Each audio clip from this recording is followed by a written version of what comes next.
Meu nome é Maíra. E naquela madrugada, antes do primeiro canto do galo, o quarto amanheceu antes de mim. Não foi barulho que me acordou, foi a luz. Um brilho frio escapando por baixo do livro que deixei na cabeceira, como se o telefone respirasse sozinho. Peguei o aparelho. Na tela, o nome de Renato, meu marido. Abaixo, um detalhe que me gelou mais do que qualquer palavra, encaminhado por Lívia Monteiro, a chefe dele, a mulher que, de uns tempos para cá, aparecia demais nas histórias, nos atrasos de última hora, nos jantares de empresa que nunca terminavam. A mensagem era curta, seca, limpa demais para ser casual. Ele passou a noite ao meu lado. Guarde seu descanso. Não me chame. Li uma vez, depois outra, e percebi que o silêncio era mais honesto que qualquer resposta. Não pedi explicação. Não abri ferida. Digitei apenas 7 palavras, firmes, como quem tranca o portão e vira as costas. Fica com ele. Por mim, acabou. Virei o telefone com a tela para baixo e deixei a casa respirar. O som do vento no quintal parecia novo. O chiado da bomba d'água soava mais alto. Tudo que antes eu ignorava agora falava comigo. Eu moro nos arredores de Pirenópolis, numa rua de pedra, com cheiro de jasmim e vizinhos que ainda se cumprimentam pela janela. Quando algo muda numa casa, o bairro sente. O cachorro late diferente. A luz do poste pisca fora de hora. O tempo correu grosso, como melado no fogo. Na minha cabeça, as peças começaram a se encaixar. O perfume estranho nas camisas, os olhos perdidos nas mensagens, as noites de projeto urgente. Era um quebra-cabeça que eu fingia não ver, mas que agora se montava sozinho. E quando o relógio da igreja tocou 2:30, faróis riscavam minha cortina. Um carro parou. 2 portas. Passos no cascalho. O portão gemeu. Não acendi a luz. Fui até a sala, descalça, sem pressa. O espelho da entrada me mostrou como eu sempre fui e só tinha esquecido. Firme, de pé, o olhar limpo. Abri a porta antes que tocassem. Renato estava ali, amarrotado, olhos de quem decorou desculpas no caminho. Ao lado dele, Lívia, impecável, postura de quem nunca perde o controle. O sorriso dela era educado, mas vitorioso, como um carimbo de concluído. Ele falou primeiro, tropeçando nas próprias palavras. Maíra, não é o que você pensa. Foi um erro. Eu te amo. Levantei a mão. Você já explicou, respondi. Quando deixou ela falar por você. Lívia observava tudo em silêncio, braços cruzados, olhar calculado. Ela me analisava como quem lê um relatório, sem emoção, só interesse. Entrem, falei, abrindo espaço. Aqui dentro a gente resolve mais rápido. A sala estava banhada pela luz azul do poste, aquela cor que faz todo mundo parecer lembrança. Eles cruzaram a porta. Eu fechei atrás. O som do trinco pareceu definitivo. Renato tentou se aproximar outra vez. Maíra, eu nunca quis te machucar. Foi confusão. Sorri de canto. Confusão é panela sem tampa, Renato. Aqui foi escolha. Ele se calou. Lívia, então, deu o primeiro passo. Vamos evitar drama, tá? Somos adultos. Seu casamento devia estar frágil. Culpar outra pessoa é mais fácil. Eu entendo. Ela falava com doçura de vidro. Queria que eu reagisse. Queria o espetáculo da esposa ferida. Mas eu nunca gostei de plateia. Você não só se meteu na minha vida, respondi devagar. Você fez questão de me avisar. Por quê? Para me humilhar? Para mostrar que podia. Ela manteve o sorriso, mas o olhar vacilou por um segundo. Talvez eu tenha cansado de esconder.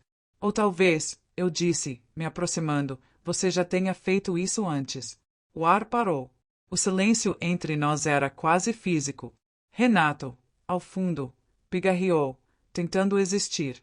Vai pro quarto de hóspedes, Renato, disse sem olhar para ele. Quero falar com a Lívia sozinha. Ele obedeceu. O som dos passos no corredor foi o único barulho até o quarto fechar. Lívia soltou um riso curto, quase desdém. Então é isso? Sua encenação calma. Calma, não. Exata. Peguei o celular da mesa.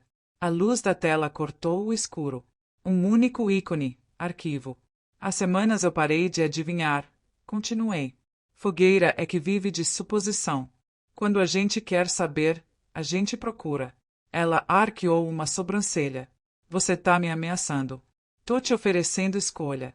Do lado de fora, um gato miou, e o poste da esquina piscou 2 vezes antes de firmar. Aqui dentro, o ar pesou. Amanhã cedo você entrega sua carta de demissão. Falei, sem elevar o tom. Do seu jeito, com sua história. Mas se não fizer, alguém vai perguntar por que tudo que muda à sua volta acaba igual. E eu vou responder. Ela respirou fundo, o maxilar tenso. Você não tem prova. Tenho caminho. Registros, horários, mensagens cruzadas, passos repetidos. Não é espetáculo, é sequência. Ela desviou o olhar pela janela, viu o próprio reflexo azulado. E naquele reflexo, eu percebi, não era culpa o que ela sentia. Era medo. Deixei um copo d'água sobre a mesa. Bebe. Amanhã, 8 da manhã. E sai inteira. Ela não bebeu. Só ajustou a bolsa. Olhou para mim uma última vez. Você vai se arrepender. Eu não trabalho com arrependimento. Abri a porta. O ar da madrugada cheirava a terra molhada. Lívia passou, os saltos ecoando na pedra da calçada. Antes de sair, murmurou. Você acha que ganhou? Acho que acabou o improviso. Fechei. O clique da fechadura soou como ponto final. Fiquei ali, encostada na porta, respirando. O telefone vibrou uma vez na minha mão, mas eu não olhei. Pela primeira vez em muito tempo, nada era urgente. Lá fora, um galo ensaiava o amanhecer. Aqui dentro, o silêncio, enfim, não doía. Era apenas espaço. A história, a partir dali, teria o meu desenho. O sol ainda não tinha subido por inteiro quando acordei. A casa estava diferente. O ar parado, os objetos quietos, como se também tivessem escutado tudo o que aconteceu na noite anterior. Fui até a cozinha. O chão frio me lembrou que era real. Fiz café sem pensar muito, por costume, não por vontade. O cheiro subiu leve, misturado com o de terra úmida que vinha da janela aberta. Na mesa, 2 copos, o meu e o que Lívia não tocou. O copo dela ainda estava cheio, com pequenas bolhas grudadas nas bordas, como se o silêncio tivesse ficado preso ali dentro. Peguei o celular. Nenhuma mensagem de Renato. Nenhuma ligação. Ele estava no quarto de hóspedes, dormindo o sono pesado de quem não quer acordar pro próprio erro. A cada gole, eu pensava na frase que disse para ela: tenho caminho. E tinha mesmo. Há semanas eu sentia que algo estava fora do prumo. Pedi ajuda a um conhecido, Mateus, jornalista e velho amigo de faculdade. Ele já tinha visto de perto mais escândalos corporativos do que gostaria. Disse que sabia reconhecer padrões e que tudo deixava rastros, horários, deslocamentos, transferências internas, reuniões que só aconteciam com uma pessoa. Quando mostrei as primeiras pistas, ele disse apenas: isso não é caso de ciúme, Maíra. É de poder. Naquela hora eu não entendi direito. Agora, tudo fazia sentido. O barulho da porta me tirou dos pensamentos. Renato apareceu, sem me encarar. Cabelos desgrenhados, expressão cansada, aquele olhar de quem busca perdão, mas não sabe por onde começar. Você vai pro trabalho hoje? Perguntei, mexendo o café. Ele demorou para responder. Acho que não tenho mais coragem. Assenti, sem levantar os olhos. Coragem a gente guarda para coisas mais sérias. Ele se aproximou um passo, hesitou e parou no meio do caminho. Você não vai ouvir o que eu tenho para dizer? Não, falei tranquila. Eu ouvi o suficiente ontem. Ele engoliu seco. Eu não sabia que ela ia te mandar aquela mensagem. Foi uma provocação. Olhei para ele, finalmente. E você acha que isso muda o quê?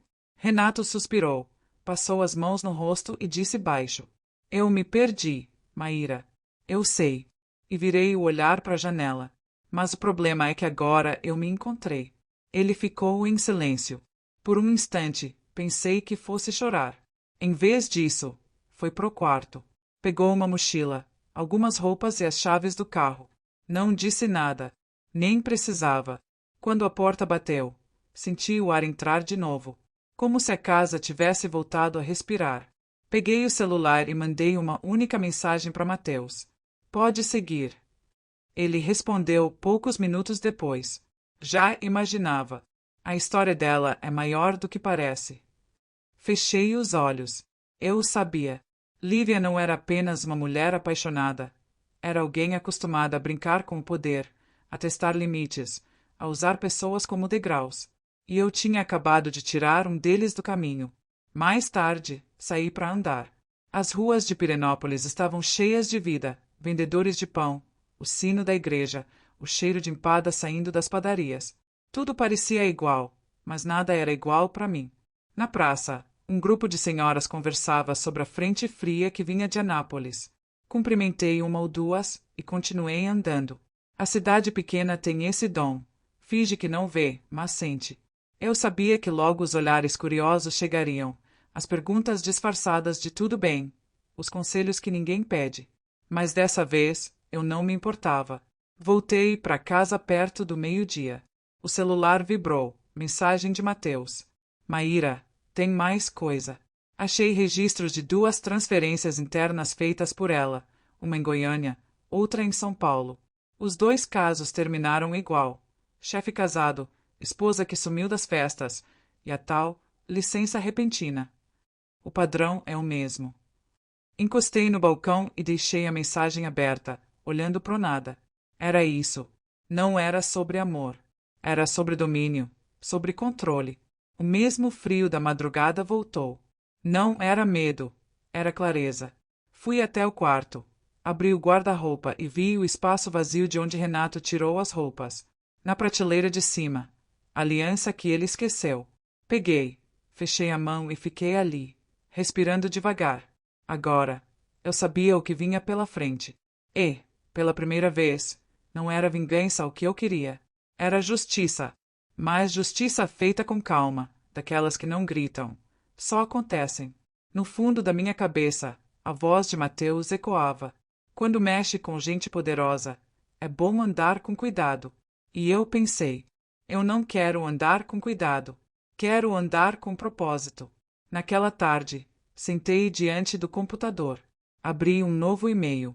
O destinatário, o Conselho Administrativo da empresa de Lívia Monteiro. O título, Informações Internas, Confidencial. Sorri. Nem raiva, nem medo. Só certeza. Enviei. E pela primeira vez em muito tempo, senti paz. 3 dias se passaram desde o e-mail. Nenhuma resposta oficial, nenhuma mensagem, nenhum barulho vindo da empresa de Lívia Monteiro. Mas eu sabia, silêncio, às vezes, é barulho disfarçado. Naquela manhã, o céu de Pirenópolis estava pesado, meio lilás. O ar tinha cheiro de chuva prometida. Peguei o carro e segui pela estrada de terra até o ateliê onde costumo trabalhar nos fins de semana. Não era longe, uns 20 minutos de chão batido e capim-gordura nas margens. Ali, entre tábuas e tintas, sempre consegui pensar melhor. Abri as janelas. O vento trouxe o som distante da cidade. Junto dele, lembranças. 2 dias antes, Mateus tinha me mandado uma mensagem curta. O conselho recebeu. Estão apurando. Desde então, nada. Mas a calma não era sossego. Era o tipo de silêncio que antecede a virada do tempo. Passei a manhã pintando sem foco, cores demais, nenhuma ideia certa. Às vezes, o pincel parava no ar, e eu ficava olhando o horizonte como se ele pudesse responder. Por volta do meio-dia, o telefone vibrou. Era Mateus. Fala, Maíra. Alguma novidade? Sim. E você vai querer sentar para ouvir. Me apoiei na bancada. Diz. A empresa abriu uma auditoria interna. 2 diretores pediram afastamento. E a Lívia foi suspensa preventivamente. O nome dela ecoou entre as paredes do ateliê, como se tivesse peso. Não foi alívio que senti. Foi um tipo de vazio.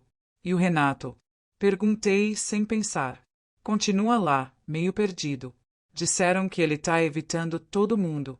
A senti sozinha. Era estranho perceber que, mesmo depois de tudo, o nome dele ainda me atravessava de leve, feito farpa. Mas passou rápido. Mateus continuou. Maíra, tem mais. 2 ex-funcionárias da época dela em Goiânia procuraram o departamento jurídico da empresa. Confirmaram o mesmo padrão de comportamento. Você acha que isso vai para a imprensa? Mais cedo ou mais tarde, vai. E, quando for, quero que você esteja pronta. Desligamos. Fiquei parada por um tempo, olhando para a tela apagada. O som da chuva finalmente começou, primeiro miúdo, depois firme, caindo sobre o telhado de zinco. A cada gota, parecia que o mundo lavava uma parte da história. Peguei um caderno. Escrevi apenas uma frase. Não foi vingança. Foi o fim do ciclo. Fechei e deixei em cima da mesa. Naquela tarde, decidi sair um pouco. Fui até o centro. Comprei pão de queijo fresco e sentei na praça, observando o vai-e-vem de turistas. Às vezes, a normalidade é o melhor esconderijo. O telefone tocou de novo. Desta vez, um número desconhecido. Atendi. Maíra. A voz era feminina, firme, mas trêmula. Aqui é Patrícia. Eu trabalhava com a Lívia há 2 anos. O seu amigo jornalista me passou o seu contato. Meu corpo reagiu antes do pensamento. O que aconteceu, Patrícia? Ela respirou fundo. Eu só queria te agradecer. A gente tentava avisar, mas ninguém ouvia. Depois que você falou, abriram os arquivos. Finalmente alguém acreditou. Fiquei muda. Eu não fiz por coragem, confessei. Fiz porque não dava mais para fingir. Ela riu baixo, um riso cansado. Às vezes é disso que a gente precisa. De alguém que pare de fingir. A ligação terminou, mas as palavras dela ficaram na minha cabeça como tatuagem nova, ainda ardendo. Voltei para casa no fim da tarde. A chuva tinha parado, e o céu clareava devagar, como se pedisse desculpa. Na varanda, o cheiro de terra molhada misturado com café fresco. Peguei a caneca e sentei, observando as luzes da cidade acendendo uma por uma. Foi quando o telefone vibrou de novo. Desta vez, Renato. Hesitei por um segundo e atendi. Maíra, a voz dele era baixa. Eu soube da suspensão. Queria saber se foi você. Fui eu, sim. A resposta saiu sem culpa. Do outro lado, um silêncio longo. Eu não sei se agradeço ou se peço desculpa, disse ele. Nem precisa, respondi. O que eu fiz não foi por você. Foi por mim. Ele respirou fundo. Você mudou. Não. Só parei de me diminuir. A linha ficou muda. Depois, um sussurro.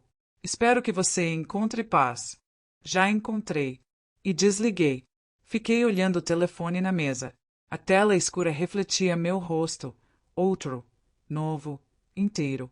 Do lado de fora, o som de sapos e o cheiro de mato molhado. A vida voltava a caber no meu peito. Sem pressa. E eu entendi. Alguns silêncios não anunciam o fim. Anunciam o recomeço. A notícia se espalhou devagar, como o vento que passa pelas frestas sem pedir licença. Naquela semana, o nome de Lívia Monteiro apareceu em todos os corredores virtuais. Blogs corporativos, grupos de mensagem, comentários sussurrados em cafés de Goiânia. Não diziam escândalo, diziam processo interno. Mas todo mundo sabia o que significava. Eu não procurei saber detalhes. Mateus mandava pequenas atualizações, mas eu lia apenas as primeiras linhas. Já tinha feito o que precisava. Agora, eu só queria aprender a existir de novo. Comecei a caminhar pelas manhãs, antes do sol esquentar. Passava pela ponte do Rio das Almas, onde o reflexo da água sempre me lembrava que as coisas passam, mesmo quando a gente acha que não. No mercado, o moço do caixa começou a me chamar pelo nome. Na padaria, a dona Nilda guardava pão de queijo quentinho para mim. A rotina simples foi costurando meu silêncio num tecido novo. Uma tarde, enquanto eu varria a varanda, Mateus apareceu sem avisar. Trazia um jornal dobrado e aquele olhar de quem hesita entre orgulho e cuidado. Não achei certo você saber por outras pessoas, disse, entregando o papel. Na capa, uma manchete discreta, mas firme. Denúncias internas expõem cultura de assédio moral em empresa de tecnologia. Logo abaixo, um trecho conhecido. O caso veio à tona após relato anônimo encaminhado ao Conselho Administrativo. Olhei para ele. Eu pedi anonimato. E foi respeitado, respondeu. mas o texto fala por si. Sentei devagar na cadeira de palha. As letras dançavam entre os meus dedos. Não era alegria. Era um tipo de paz triste, daquelas que a gente sente quando vê o fim de uma estrada e percebe que andou sozinha até ali. E ela? Perguntei. Deixou o país. Disseram que foi para Portugal. Tentar recomeçar. Fiquei em silêncio por um tempo. A brisa da tarde levantava o cheiro de chuva antiga no quintal. Sabe o que é engraçado, Mateus? Falei baixinho. Eu achava que, quando isso acontecesse, eu ia sentir vingança. Mas o que veio foi cansaço. Ele sorriu de leve. Cansaço também é vitória, Maíra. É o corpo dizendo que o peso saiu. Ficamos ali, olhando pro horizonte alaranjado. Quando ele foi embora, deixou o jornal sobre a mesa. Dobrei e guardei dentro da gaveta onde ainda estava o bilhete que Renato deixara semanas atrás. Espero que você encontre paz. Sorri de leve. Talvez ele tivesse razão. Nos dias seguintes, recebi mais mensagens. Algumas de mulheres que eu nem conhecia, funcionárias de outras empresas, de cidades distantes. Diziam que a história as fez falar. Que, pela primeira vez, alguém mostrou que o silêncio também pode ser quebrado com calma. Eu lia todas, uma por uma. Algumas à noite, outras ao amanhecer, com o café ainda quente. E em cada uma delas, eu me reconhecia um pouco. Não na dor, mas na coragem de dizer chega. Na sexta-feira, Mateus me ligou de novo. O pessoal do jornal quer continuar a série, contou. Querem entrevistar você, dessa vez com nome. Demorei para responder. E se eu disser não? Você tem todo o direito. Ele fez uma pausa. Mas, Maíra, às vezes, quando a gente se esconde, o silêncio vira abrigo para outros monstros. Fiquei pensando nisso o resto do dia. À noite, sentei na varanda com o notebook no colo. A tela refletia o céu escuro e as luzes do quintal. Abri uma nova mensagem.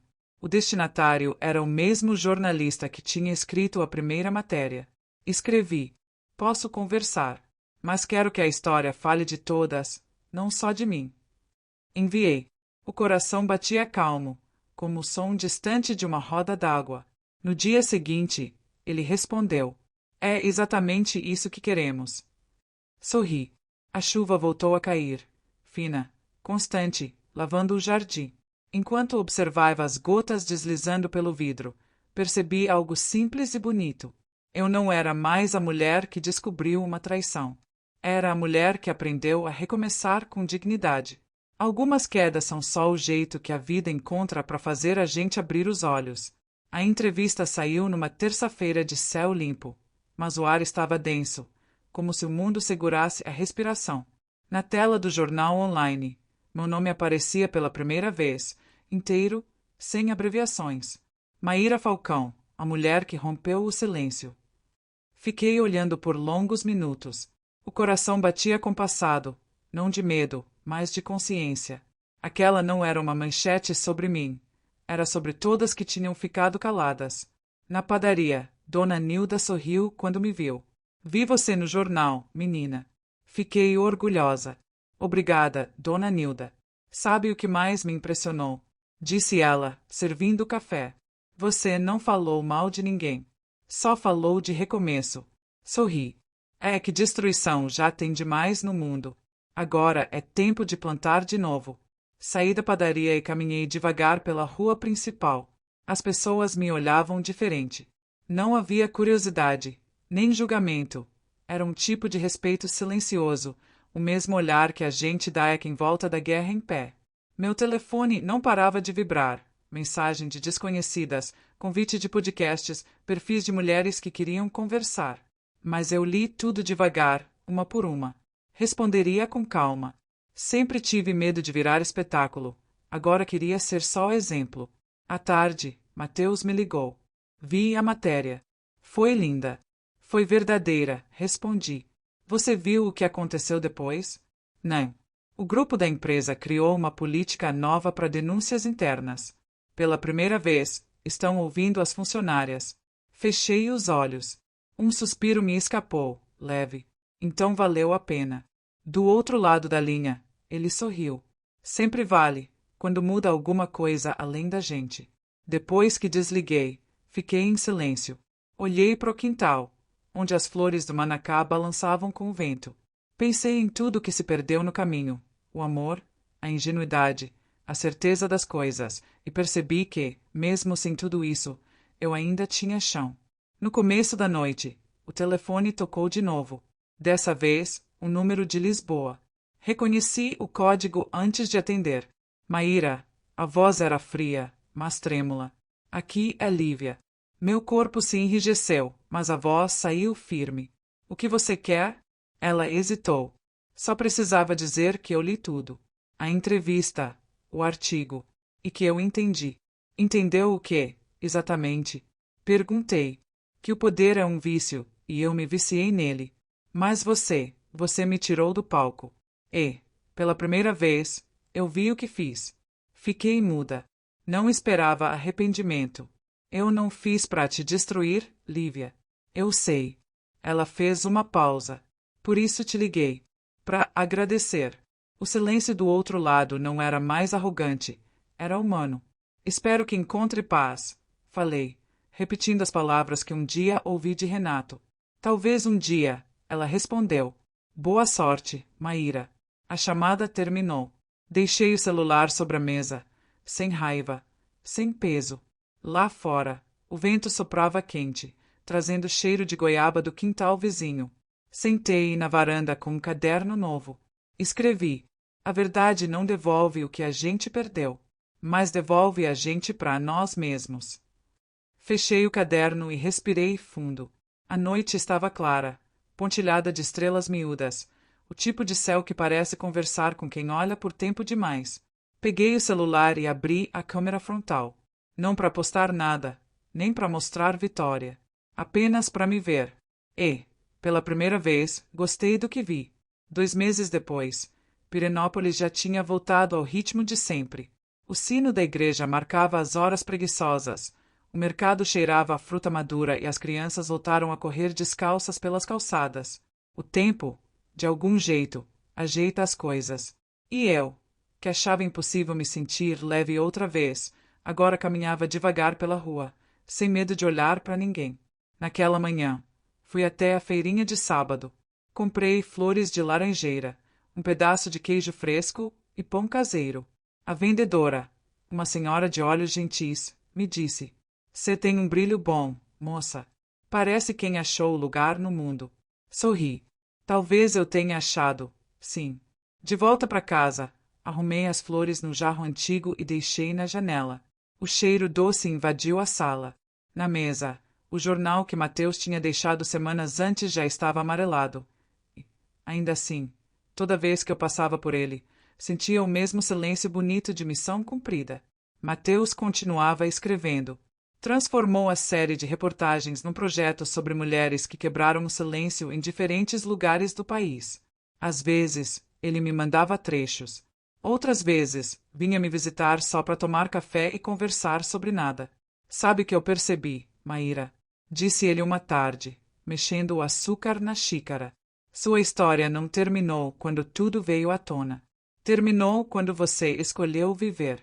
E olha que eu nem percebi quando foi", respondi. "É sempre assim. A gente só nota depois que a dor vira lembrança."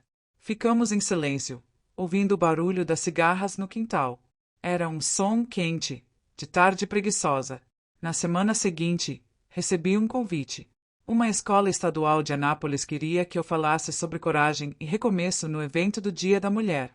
A primeira reação foi negar. Mas depois pensei que talvez fosse hora de usar a voz não para denunciar, e sim para inspirar. No dia da palestra, o auditório era simples, cheio de cadeiras de plástico e sorrisos tímidos. Quando subi ao palco, vi meninas de várias idades, professoras, mães. Não preparei discurso. Falei do jeito que senti. Às vezes, a vida quebra a gente para caber em outro formato. Às vezes, o que parece fim é só o corpo aprendendo a respirar diferente. Enquanto eu falava, uma menina da primeira fila chorava baixinho. Depois, veio me abraçar. "Obrigada, Dona Maíra. Eu também tô tentando começar de novo." Abracei forte. "Então começa." Mesmo tremendo, Começa. Voltei para casa à noite. O céu estava limpo, um tapete de estrelas sobre o campo. Deixei as janelas abertas e o vento trouxe cheiro de chuva longe. Peguei o caderno que ficava na escrivaninha e escrevi a última página. A paz não é o contrário da dor. É o que vem quando a gente entende o porquê de ter doído. Fechei o caderno, apaguei a luz e fiquei ali, sentindo o som da noite. Nenhuma lembrança me apertava mais o peito. Nenhum nome pesava nas mãos. Era como se o tempo inteiro eu tivesse esperado só por isso. O silêncio bom, o de dentro. Lá fora, o galo cantou adiantado. O novo dia começava. E, dessa vez, eu estava pronta para ele.